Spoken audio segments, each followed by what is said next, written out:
Hello my dear students, welcome to my channel.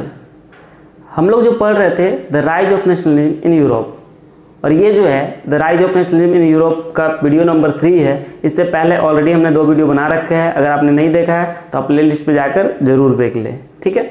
तो हमने जो 2 वीडियोज में बात की थी, जो द राइज ऑफ नेशनलिज्म है उसमें हम लोग क्या बात की थी, तो हम लोग सबसे पहले बात किया था हमने the French revolution and idea of nation, ठीक है। सबसे पहले फ्रेंच रेवोल्यूशन का बात किया गया था कि कौन कौन से चीज़ें थे जो फ्रेंच रेवोल्यूशन में हुई थी और वहाँ पे नेशनलिज्म को बढ़ाने देने वाला चीज़ था। दूसरी बात हमने देखा था क्या कि the making of nation, making of nation या making of nationalism in Europe देखा था हमने। तो उसमें हम लोग क्या देखा था, उसमें हमने देखा था कि कैसे जो नेशनलिज्म है वो बना, कैसे नेशन स्टेट का आइडिया आया, ये सब देखे। कैसे नेपोलियन आया था, नेपोलियन ने कुछ रूल्स बनाए थे, नेपोलियन कोड बनाया था। उसके बाद हम लोग देखे थे कि क्या क्या हुआ था।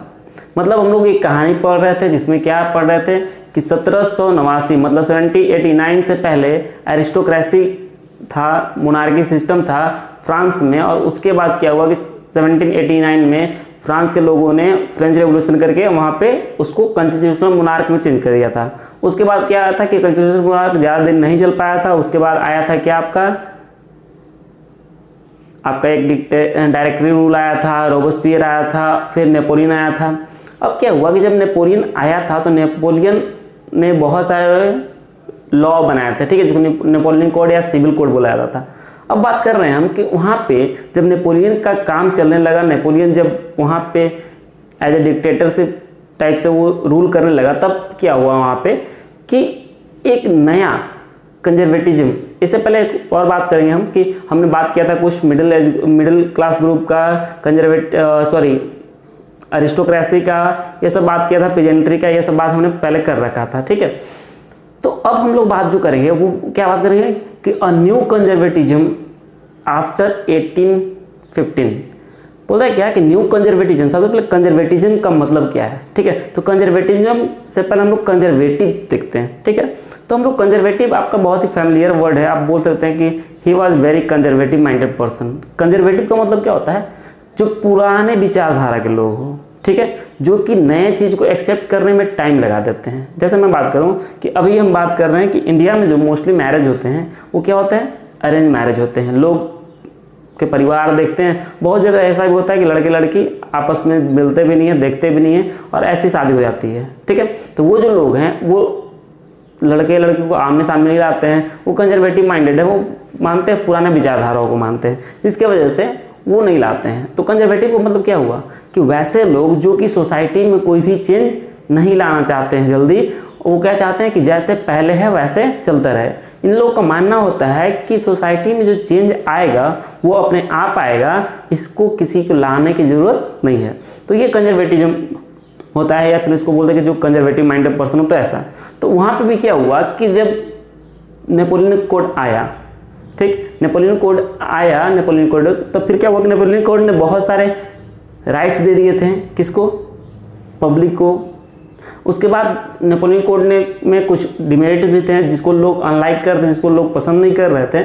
अब वहाँ पे क्या देखा गया था, क्रिटिसिज्म ऑफ सिविल कोड। तो सिविल कोड का जो क्रिटिसिज्म हुआ था वो क्या क्या क्रिटिसिज्म था, तो वहाँ पे आपको बताया गया था कि वहाँ पे लोगों क्या करता था, वो लोगों को डायरेक्ट मतलब ज़बरदस्ती सैनिक में भर्ती कराता था। उसके बाद क्या था, सेंसरशिप लाया था, नेपोलियन के अगेंस्ट कोई नहीं बोल सकता था।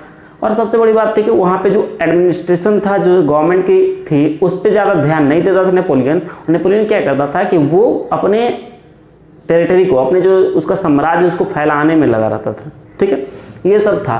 तब क्या हुआ कि जो न्यू कंजर्वेटिव ग्रुप थे, जो नेपोलियन का आने के बाद खुश नहीं थे, उन्होंने क्या सोचा कि ये जो नेपोलियन है वो अच्छा नहीं कर रहा है, अब इसको भी हटाया जाए। लोगों को प्रॉब्लम फेस होने लगी। उन लोगों को दिमाग में ये चीज़ आने लगा कि जो पहले रूल था, जो लुईस 16 वाला रूल था, या फिर लुईस 16 जैसे वहाँ पे रूल करता था, वैसा ही इन लोग को फिर से चाहिए लगा।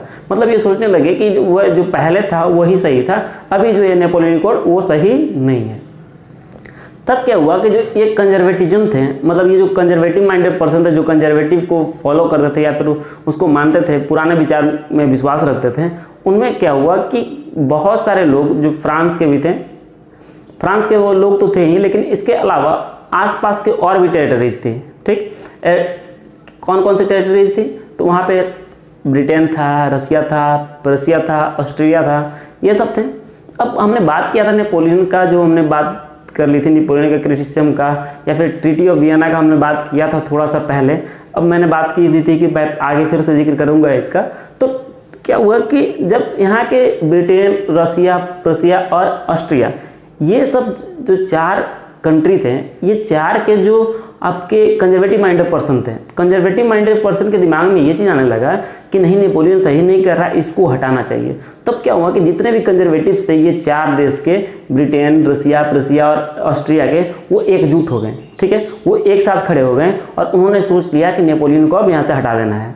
और वो एक साथ मिल गए, और मिलने के बाद क्या हुआ कि उन्होंने नेपोलियन से लड़ाई की और नेपोलियन को फाइनली उन्होंने सब मिलकर हरा दिया। अब ये हराया कहाँ था, तो बैटल ऑफ वाटरलू। ठीक है, बैटल ऑफ वाटरलू में हराया था कब, 1815 में। तो 1815 में नेपोलियन को हरा दिया गया।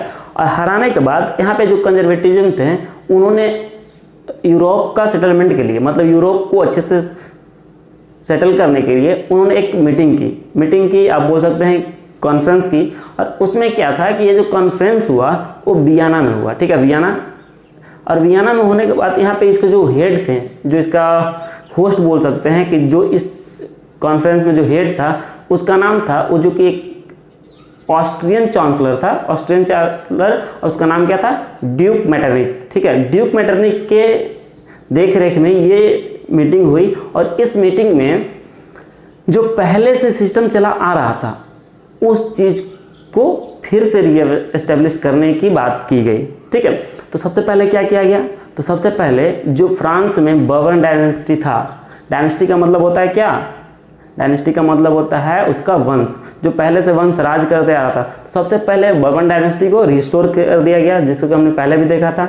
उसके बाद और क्या था कि जो नेपोलियन ने जितने भी टेरिटरीज को जीता था, आसपास के जितने भी नेशन स्टेट थे उसको जीता था, उस सबको फ्री कर दिया गया। ठीक, उसको फ्री कर दिया गया कि चाहिए अब आप अपने से जो पहले से डायनेस्टी चले आ रही थी, वहाँ के जो वंशज आ रहे थे उसको राज करते, उनको वापस लौटा दिया, वो फिर से वहाँ पे राजा बन गए। फिर क्या था कि एक और नेपोलियन ने किया था, जिसको जर्मन कॉन्फेडरेशन बोला गया था, और वो जर्मनी के अंदर कुछ नेपोलियन ने किया था, उसको वैसे ही छोड़ दिया, क्योंकि ये जो था वो जर्मनी का इंटरनल मैटर था, इसीलिए इसको छुआ नहीं गया, इसको बिना छुए छोड़ दिया गया, इसको टच नहीं किया गया। ठीक, ये कुछ हुई थी बात ट्रीटी ऑफ वियना में। ठीक है, ट्रीटी ऑफ वियना इसी को बोलते हैं ना। अब बात हुआ कि यहाँ पे जो ट्रीटी ऑफ वियना हुआ, उसमें क्या थे कि जो कंजर्वेटिव्स थे, ठीक है, उसमें बहुत सारे ऐसे भी लोग थे जो नेपोलियन को लाइक करते थे, नेपोलियन की जो पॉलिसी थी उनको पसंद था। सब तो एक समान नहीं है, सबकी सोच एक जैसी नहीं होती है।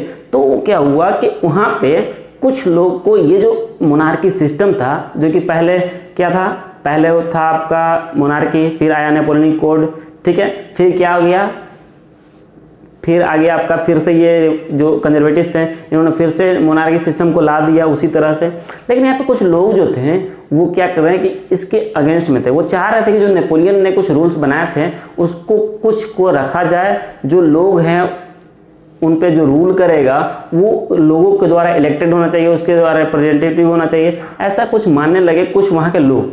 ठीक है, अब क्या हुआ कि इसके वजह से क्या बोल सकते हैं इसको, जो क्रांति लोग थे, ठीक है, वहाँ पे एक अलग से रिवोल्यूशनरीज बोल सकते हैं उसको। ठीक है, वो क्या था कि रिवोल्यूशनरीज आ गए। अब रिवोल्यूशनरीज कहाँ से हैं, तो ये वो लोग थे जो कि मोनार्की सिस्टम के अगेंस्ट हैं। ठीक है, तो रिवोल्यूशनरी का मतलब क्या होता है, क्रांतिकारी। हमारे इंडिया में बहुत सारे रिवोल्यूशनरी हुए, महात्मा गांधी को ले सकते हैं यहाँ, बहुत सारे और भी गर्म दल नरम दल के नेता हुए जिन्होंने देश की आज़ादी में काफ़ी अपना योगदान दिया। तो वहाँ पे रिवोल्यूशनरी जो क्रांतिकारी थे, जो रिवोल्यूशन लाते थे, वो कुछ खड़े हो गए।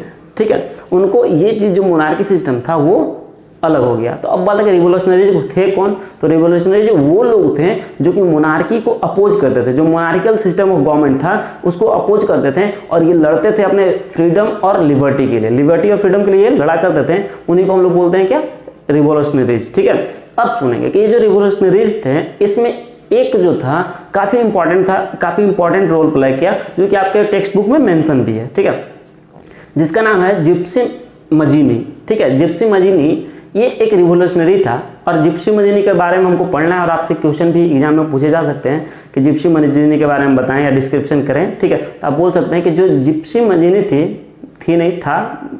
जिप्सी मजीनी था, इसका जन्म जिनेवा में हुआ था। जिनेवा 1807 में इसका जन्म हुआ था। और ये जो था एक सीक्रेट सोसाइटी का, जिसका नाम था कार्बोनरी। सबसे पहले बात करें कि जिप्सी मजीनी कौन था, तो ये एक रिवोल्यूशनरीज था और इसका जो जन्म था वो जिनेवा में हुआ था। और जिनेवा में कब? 1807 में हुआ था। तो 1807 में इसका जन्म हुआ और ये एक क्या था, ये जो था एक मेंबर था एक सीक्रेट सोसाइटी का, और जिसका नाम था कार्बोनरी, ठीक है। सीक्रेट सोसाइटी कार्बोनरी का मेंबर था। अब सीक्रेट सोसाइटी क्या होता है, कार्बोनरी क्या था, ये हम बात कर रहे हैं। तो सीक्रेट सोसाइटी मतलब क्या होता है कि जब आप याद करेंगे कि जब नेशनलिज्म इन इंडिया पढ़ेंगे आप, या आपने पढ़ा होगा अगर, तो आप याद करेंगे कि वहाँ पे जो विद्रोह करना या फिर क्रांति करना, रेवोल्यूशन करना इलीगल था, ठीक। और यहाँ पे जो कंजर्वेटिव लोग भी थे उन्होंने ये क्या किया था कि ये ऑटोक्रेसी में रखते थे विश्वास। ऑटोक्रेसी का मतलब क्या, जो हमने बना दिया रूल वही चलेगा, अब इसको कोई नहीं तोड़ सकता है, कोई भी पॉलिटिकल पार्टी नहीं बना सकता है। अगर बनाता भी है तो उसको या तो जान से मार दिया जाता था या तो एग्जाइल में भेज दिया। एग्जाइल मतलब देश से बाहर निष्कासित कर दिया जाता था, ठीक। तो अब सुनेंगे कि क्या था कि जो रेवोल्यूशनरी थे इसमें जिप्सी मजीनी था। ये जिप्सी मजीनी का जन्म 1807 जिनेवा में हुआ और ये एक सीक्रेट सोसाइटी का मेंबर था जिसका नाम कार्बोनरी था। तो कार्बोनरी एक ऐसा सोसाइटी था जो कि ये जो कंजर्वेटिव का गवर्नमेंट था, जो अरिस्टोक्रेट लोग थे या फिर बोल सकते हैं कि जो मोनार्कियल फॉर्म ऑफ गवर्नमेंट था, उसके अगेंस्ट ये सीक्रेट मीटिंग करते थे और उससे लड़ने का प्लान किया करते थे। जैसे जालियांवाला बाग हुआ था हमारे इंडिया में, वो भी एक सीक्रेट मीटिंग हो रहा था लेकिन उसको भंग कर दिया गया था, उसको मतलब कुचल दिया गया था, ऐसा किया गया था। तो ये भी क्या करते थे कि सीक्रेटली कुछ प्लान करते थे उस गवर्नमेंट के अगेंस्ट, ताकि इस गवर्नमेंट से छुटकारा पाया जा सके, ठीक। और अगर हम बात करें कि जो ये मजीनी था, इन्होंने क्या किया था कि एक रेवोल्यूशन किया था, पहले भी एक रेवोल्यूशन किया था, जो कि रेवोल्यूशन कहाँ किया था, लिंगुरिया में। लिंगुरिया एक यूरोप का छोटा सा कंट्री है लिंगुरिया, वहाँ पे इसने रेवोल्यूशन किया। और रेवोल्यूशन करने के बाद क्या हुआ कि वहाँ के गवर्नमेंट को पता चल गई और रेवोल्यूशन करना चाहा था ये बड़े स्केल पे, लेकिन हो नहीं पाया एक्चुअली में। नहीं हुआ तो वहाँ के जो गवर्नमेंट थी इसको पकड़ लिया गया और पकड़कर इसको एग्जाइल में भेज दिया, मतलब देश से बाहर निकाल दिया गया। तब क्या हुआ कि जब इसको देश से बाहर निकाल दिया गया तब इसने फिर से 2 और खुफिया विभाग बनाया, 2 सीक्रेट सोसाइटी बनाया। जैसे क्या किया था, जैसे सुभाष चंद्र बोस ने हमारे देश के लिए भी किया था, इंडिया से बाहर रह के एक आर्मी का तैयारी की थी, वैसे इन्होंने भी क्या किया कि जिप्सी मजीनी है, इसने 2 सीक्रेट सोसाइटी बनाए और 2 सीक्रेट सोसाइटी में कई फाउंडर बने, जिसका एक का नाम था यंग इटली जो कि मार्सेल में था, ठीक है, और दूसरा था यंग यूरोप जिसका हम लोग बोल सकते हैं कि जो कि बर्न में था। एक था आपका जो यंग इटली था मार्सेल में, ये इसको हम लोग कहाँ था, ये फ्रांस में था, ठीक है। और जो यंग यूरोप था जो कि बर्न में था, ये आपका स्विट्जरलैंड में था, ठीक। तो ये चीज़ इसने किया, 2 सोसाइटी बनाए और 2 सोसाइटी बनाकर इसने फिर से इसके खिलाफ, किसी खिलाफ, जो अरिस्टोक्रेट या फिर कंजर्वेटिव का जो रूल था उसके खिलाफ इसने रिवोल्यूशन करना स्टार्ट कर दिया, ठीक। यहाँ तक बात। और जो एक इम्पॉर्टेंट काम किया था इसने मजीनी ने, वो ये काम किया था कि ये जो था वो इटली का एकीकरण, मतलब यूनिफिकेशन ऑफ इटली में काफ़ी हेल्प किया था, ठीक है। तो बोलता है कि ही believed in unification of Italy, Italy को यूनिफाइड करने में, एकजुट करने में इसको बहुत हेल्प किया था। अब यूनिफिकेशन आपको थोड़ा सा प्रॉब्लम क्रिएट करेगा, तो आप इंडिया के रिस्पेक्ट में समझ सकते हैं कि जब भारत आज़ाद हुआ था तो बहुत सारे यहाँ पे राजा हुआ करते, छोटे छोटे राजा, ठीक है। और छोटे छोटे राजाओं को सबको जोड़कर एक साथ और एक देश बनाने की बात हुई थी, जिसमें एक कश्मीर अलग ही रह गया था। तो वहाँ पे सभी राजाओं को एक साथ लाकर एक राष्ट्र बनाने के लिए जो प्रेरित करना या एकत्रित करना होता है, इसी को हम लोग यूनिफिकेशन बोलते थे, जो कि सरदार वल्लभ भाई पटेल ने किया था, ठीक है। तो यहाँ पे भी इसने क्या किया था, इटली का यूनिफिकेशन करने में काफ़ी हेल्प की थी, कौन, जिप्सी मजीनी ने, ठीक। अब एक बात और हम आपको बता दें कि क्या था कि जो ट्रीटी ऑफ वियना हुआ था, जिसमें ऑस्ट्रियन चांसलर ड्यूक मेटरनिक था, जो कि उसका हेड था, वहाँ का होस्ट था, उसने एक और बात कही थी जिप्सी मजीनी के बारे में। और क्या बोला था, तो बोला था कि जो जिप्सी मजीनी है ये क्या है कि जो इनका है, जो यूरोप का जो भी जहाँ का ये था, वहाँ पे क्या बोला गया इसको कि ये जो है मोस्ट डेंजर एनिमी है। बोलता क्या, द ड्यूक मैट्रिक ने बोलना है कि Giuseppe Mazzini is the most dangerous enemy of our social order, ये मैट्रिक ने बोला था। ठीक, तो ये था रिवोल्यूशनरी के बारे में, जिप्सी मजीनी के बारे में। ठीक है, यहाँ बहुत इंपॉर्टेंट पॉइंट है, यहाँ से क्वेश्चन आते ही आते हैं, तो इसको आप केयरफुली पढ़ेंगे और नोट्स भी कर लेंगे। अब आपके बात आता है क्या, द एज ऑफ रिवोल्यूशन। ठीक है, द एज ऑफ रिवोल्यूशन मतलब 1830 से 1848। ठीक है, 1830 to 1848, 1830 से 1848 के पीरियड को हम लोग बोलते हैं क्या, द एज ऑफ रिवोल्यूशन। अब एज ऑफ रिवोल्यूशन क्यों बोला जाता है इसको, तो समझेंगे। तो इस एज में क्या हुआ था कि बहुत सारे कंट्री जो थे वो फ्री हुए थे यानी मोनार्कियल फॉर्म ऑफ गवर्नमेंट से फ्री होकर वो या तो कॉन्स्टिट्यूशनल मोनार्क में चेंज हुए थे या फिर वो पूरे रिपब्लिक कंट्री बन गए थे, मतलब जहाँ पे लोग अपना रिप्रेजेंटेटिव खुद चुनते हो, अपना सरकार खुद बनाते हो और एक कॉन्स्टिट्यूशन के अंतर्गत उसका गवर्नमेंट चलता हो। ठीक है, तो सबसे पहले बात करेंगे कि जब रिवोल्यूशनरी हो गए हैं, यहाँ पे जो कंजर्वेटिव का गवर्नमेंट हो गया, पहले डायनेस्टी को रिस्टोर कर दिया गया, तब क्या हुआ कि जब ये जो आवाज़ उठा रहे थे लोग, जो रिवोल्यूशनरी थे, रिवोल्यूशनरीज को क्या किया जाता है, दबाया जाता था। ठीक है, उनको दबाया था, उनको प्रेस किया जाता। कोई भी अगर उनके अगेंस्ट में खड़ा होता तो क्या किया जाता कि आपको वो उसको उसके बात को दबाने की कोशिश करते। जैसे सेम इंडिया में भी होता था, जो भी अंग्रेजों के खिलाफ विद्रोह करता था, रिवोल्यूशन करता था, उसको जेल में डाल दिया जाता था, ये सब किया जाता था। बहुत सारे फ्रीडम फाइटर जेल भी गए थे हमारे, तो ऐसा कुछ किया जाने लगा। तो अब बात करेंगे कि जब किसी चीज़ को, किसी फीलिंग को अगर दबाने की कोशिश की जाती है, ठीक है, जब दबाने की कोशिश की जाती है तो फीलिंग और ज़्यादा स्ट्रांग हो जाता है। ठीक है, हाँ आप समझ सकते हैं, फीलिंग मतलब जो अंदर से आती है आपकी। अब कुछ लोग ये सोच रहे हैं कि फीलिंग कहीं वो प्यार मोहब्बत वाला नहीं, तो वो भी हो सकता है कि अगर किसी को किसी से प्यार है, लड़का लड़की कुछ भी हो सकता है, और उस पर अगर फोर्स दिया जाए तो उसका प्यार और गहरा होता चला जाता है। तो ऐसा ही कुछ केस, ऐसा कुछ नहीं है यहाँ पे, ऐसा ही कुछ केस इन लोग के साथ भी था जो यूरोपियन लोग थे। क्या किया गया कि इनको जो कंजर्वेटिज्म था इन पर थोपा गया, और यहाँ पे क्या हुआ कि जब इनके आवाज़ को दबाया जाने लगा तब इनके अंदर जो नेशनलिज्म की फीलिंग थी वो काफ़ी बढ़ गई और तेज हो गई। ठीक है, और नेशनलिज्म इनके अंदर और बढ़ने लगा, नेशनलिज्म की जो फीलिंग थी। अब क्या हुआ कि अगर बात करें कि यहाँ पे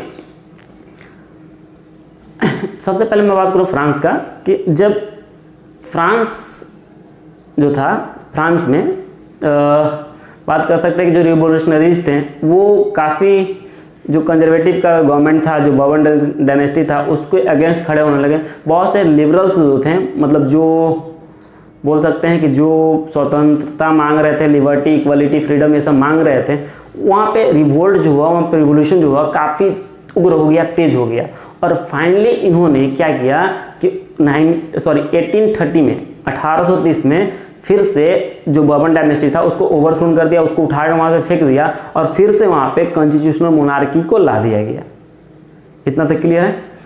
क्या किया गया, बर्बन डायनेस्टी को वहाँ से हटा दिया गया और फिर से क्या कर दिया गया, फिर से आपको 1830 में एक गवर्नमेंट बनाई गई जिसके जो मेन हेड थे वो थे, उनका नाम था लुइस फिलिप नाम था उनका। क्या नाम था? Louis Philippe. ठीक है, लुइस फिलिप उनके हेड बने, जो कि वहाँ के लोग के द्वारा चुने गए थे और उस कंट्री पे वो राज करते हैं। ठीक है, तब क्या था कि देखिएगा कि वहाँ पे जो फ्रांस था वो सब कंट्री से आगे फ्री हुआ, सबसे पहले फ्री हुआ।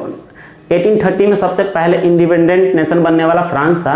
अब क्या था कि जैसे कि जो नेशनलिज्म का आइडिया आया था, नेशनलिज्म जो उत्पन्न हुआ था वो कहाँ से हुआ था?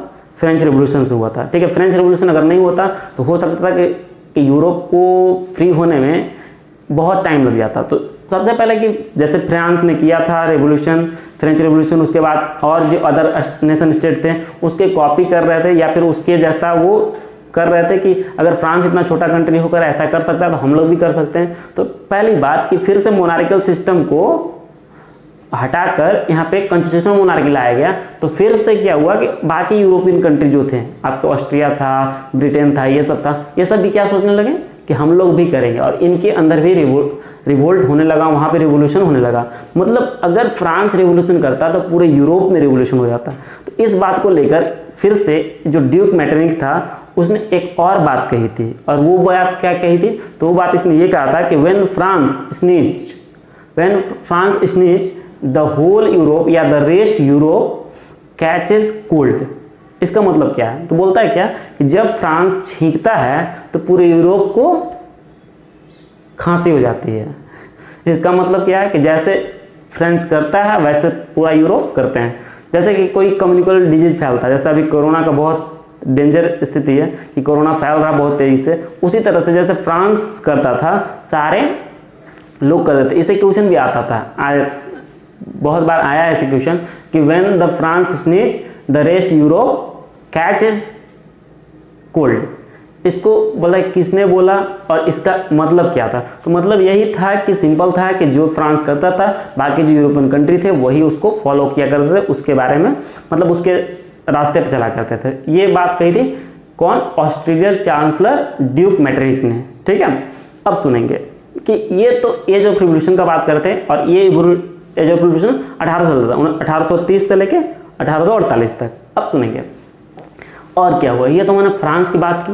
अब फ्रांस के बाद और जो यूरोपियन कंट्री थे उसमें भी कुछ होने लगा। कुछ होता है वैसा कुछ होने लगा। मतलब सब लोग फ्रांस को फॉलो करना जाए। फिर उन्होंने सोचा कि यहाँ से जो हर जगह है, जो भी नेशन स्टेट हैं, जो कि नेपोलियन को हराने के बाद सबको दे दिया गया था, उस सब नेशन में क्या होने लगा कि एक अंदर से फीलिंग आने लगी कि मोनार्की सिस्टम को हटाया जाए।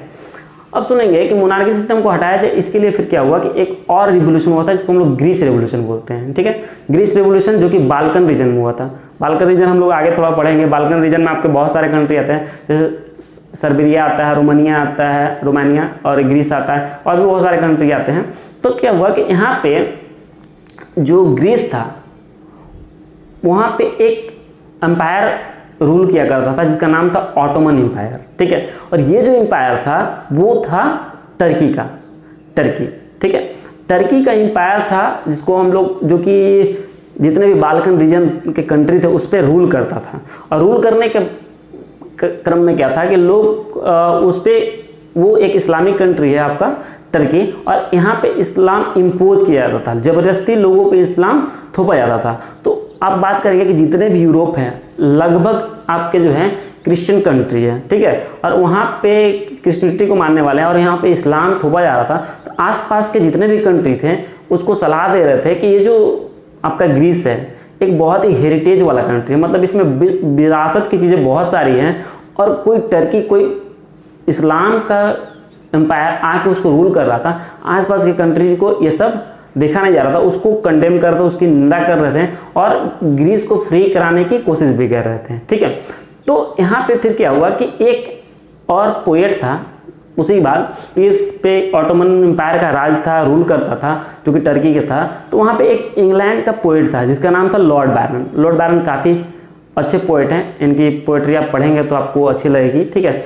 तो लॉर्ड बैरन ने क्या किया कि कुछ फंड्स इकट्ठे किए, कुछ पैसे जमा किया, और पैसे जमा करने के बाद कि इन्होंने कुछ आर्मी का फॉर्मेशन किया, कुछ अपना ग्रुप बनाया लोगों का, और ये जो ग्रीस पे ऑटोमन एम्पायर था उसके खिलाफ ये रिवोल्यूशन करें, उससे फाइट करने लगे, लड़ने लगे। ठीक है, लेकिन फिर क्या हुआ कि ये जो लॉर्ड बैरन था, इसको रिवोल्यूशन के कुछ दिन बाद ही फीवर से इनका डेथ हो गया, और डेथ होने के बाद जो ग्रीस रिवोल्यूशन हो रहा था, जो ऑटोमन एम्पायर को हटाने की बात हो रही थी, वो जो रेवोल्यूशन था वो कमज़ोर पड़ गया, ये जो फाइट था वो कमज़ोर पड़ गया। और इसके बाद क्या हुआ कि वहाँ पे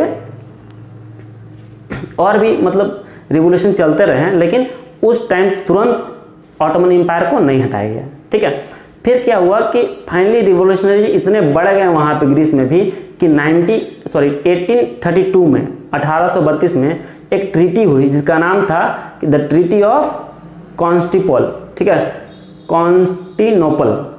द ट्रीटी ऑफ कॉन्स्टिनोपल। और कॉन्स्टिनोपल के ट्रीटी के अनुसार वहाँ से क्या किया गया कि ग्रीस से जो ऑटोमन एम्पायर था उसको हटा दिया गया, फाइनली हटा दिया गया, और वहाँ पे भी मोनार्की हटाकर या तो कॉन्स्टिट्यूशनल मोनार्की या रिपब्लिक कंट्रीज को बना दिया गया। ठीक है, एक और बात कर रहे हैं हम बेल्जियम का, ठीक है। बेल्जियम हमने पावर शेयरिंग में पढ़ा था, अगर नहीं पढ़ा हुआ तो आप वीडियो हमने बना रखा है ऑलरेडी, बहुत अच्छी वीडियो है, बहुत ही यूजफुल वीडियो है, आप जाकर उसको देख सकते हैं हमारे प्लेलिस्ट पे।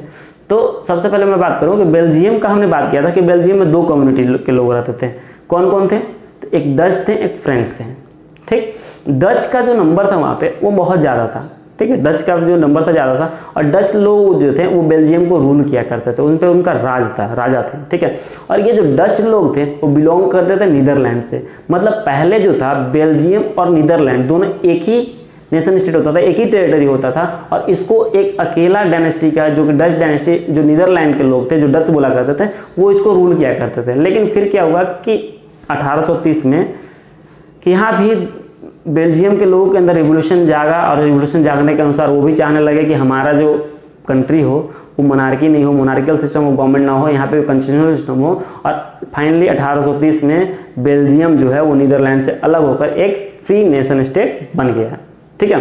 तो ये था आपका age of revolution. Age of revolution इसको इसलिए किया था, तो हमने देखा क्या कि इसमें बहुत सारे कंट्री मोनार्की से, या तो कॉन्स्टिट्यूशनल मोनार्की, या तो कॉन्स्टिट्यूशनल, या फिर रिपब्लिक कंट्री बन गए थे, कंट्री नेशन स्टेट बन गए थे। इसमें कौन कौन था? तो फ्रांस था आपका, ग्रीस था आपका, बेल्जियम था, ये सब बहुत सारे कंट्री यहाँ पे नेशन स्टेट बने थे, फ्री हुए थे। इसीलिए इस एज को क्या कहा जाता है? The age of revolution. कहाँ से कहाँ तक? 1830 से लेकर 1848 तक, मतलब 18 साल का ये पीरियड था, ठीक है। तो ये हुआ आपका द एज ऑफ रिवोल्यूशन। आगे जो हम लोग पढ़ेंगे वो रोमांटिसिज्म के बारे में पढ़ेंगे, आइडिया ऑफ नेशन के बारे में पढ़ेंगे, और भी आगे बहुत कुछ है इस चैप्टर में। तो वीडियो थोड़ी लंबी हो गई है, आज हम लोग इतना ही रहने देते हैं। तो मिलते हैं हम लोग नेक्स्ट वीडियो में। अगर वीडियो अच्छा लगा हो तो लाइक कर दें, चैनल को सब्सक्राइब कर दें, और जितना हो सके अपने फ्रेंड में शेयर करें, ठीक है, ताकि उनको भी इसका बेनिफिट मिल सके। तो मिलते हैं हम लोग नेक्स्ट वीडियो में। आज के लिए बस इतना ही। That's all, thank you for the day.